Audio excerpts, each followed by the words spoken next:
The lifeblood of any college football team lies within their ability to continuously bring in top talent. That's why recruiting is everything, and we'll take a look at some of the top incoming recruits for 2018.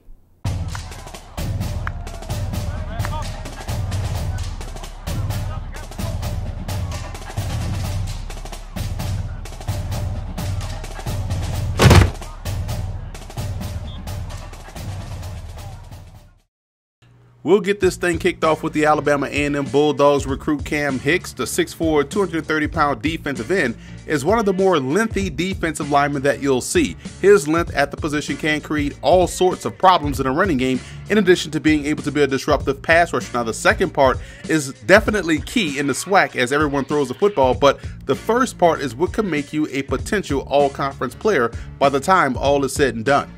New Alabama State head coach Donald Hill-Ely knows a good defensive back when he sees one, and I can only imagine how excited he is about incoming recruit Keenan Isaac. Isaac looks like a terrific safety prospect that shows really good patience and coverage and has the frame to shrink passing windows deep down the field. He's a 6'3" guy that actually plays 6'3" and should develop into a fine player for the Hornets. When I spoke with Alcorn State's head coach Fred McNair back in January, he was excited about the 2018 signing class, and he only landed one quarterback prospect in this class, and that was Gyre Russell out of Grand Prairie, Texas.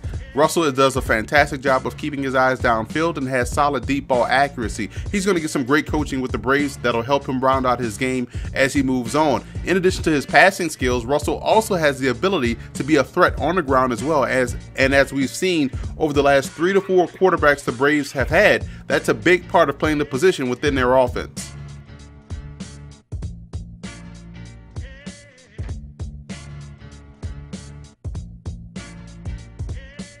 In football, it always starts up front if you want to have success, and I like Noah Hayes out of Oxon Hill, Mississippi, who's going to Arkansas Pine Bluff. The Golden Lions want to start to build a bully in the SWAC, and adding a prospect like Hayes is a 6'6", 300-pound step in the right direction. He's got terrific core strength and is able to consistently get movement along the line of scrimmage. He's hoping to become the next great lineman prospect coming out of that program.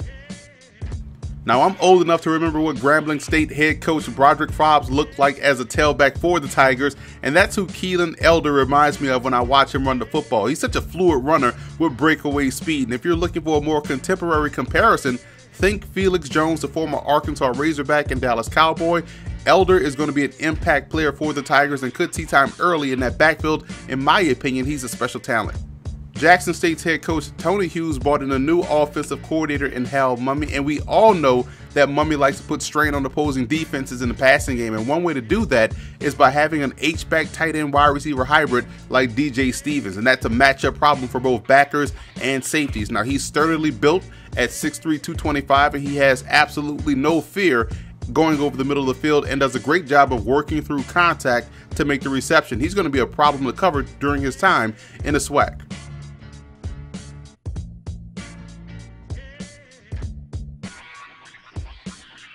Mississippi Valley State landed a gem in quarterback Chandler Robinson. He's 6'5", 193 pounds with a lot of upside left in his game. His raw playmaking ability will be a breath of fresh air to the Delta Devils program. Robinson had a lot of interest from schools around the Southeast and chose Mississippi Valley State because he wanted to be a part of building something special. Now, on the field, his ability to accurately put the football wherever he wants to put it is outstanding. He's also an excellent athlete that's able to buy time in the pocket or get outside of it and pick up yards in chunks with his legs. New Prairie View A&M head coach Eric Dooley landed a stud at wide receiver in JUCO transfer Tristan Wallace. Wallace was a highly touted recruit coming out of high school and put together a stellar career at Trinity Valley Community College. He plays the game with the right amount of edge at the position to become a feared player in the Southwestern Athletic Conference. Wallace has strong hands to win those 50-50 balls and shows great rack skills to take a short pass a long way. Look for him to get on the field very early for the Panthers and be an immediate impact player within this conference. To me, he has star potential.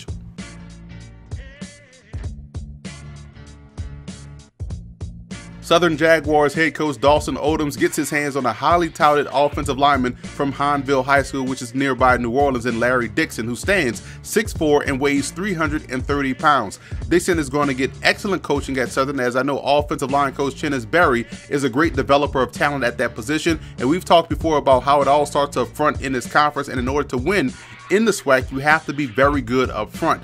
Landing a prospect of the caliber of Dixon is exactly how you get that job done in that regard. And we'll wrap up this recruiting roundup with the Texas Southern Tigers recruit Drake Centers. I think he has some outstanding athleticism. To me, he's going to be best suited to play inside at guard, as I think he could really thrive there for TSU, but he does show more than enough skills to hold his own at either tackle spot for the Tigers. In high school, Centers had over 70 pancake blocks as a senior. That's just flat out remarkable. That shows you the amount of core strength that he has as an incoming freshman and how technically sound he is to always have his hands in position of strength to escort a defensive lineman completely out of the way.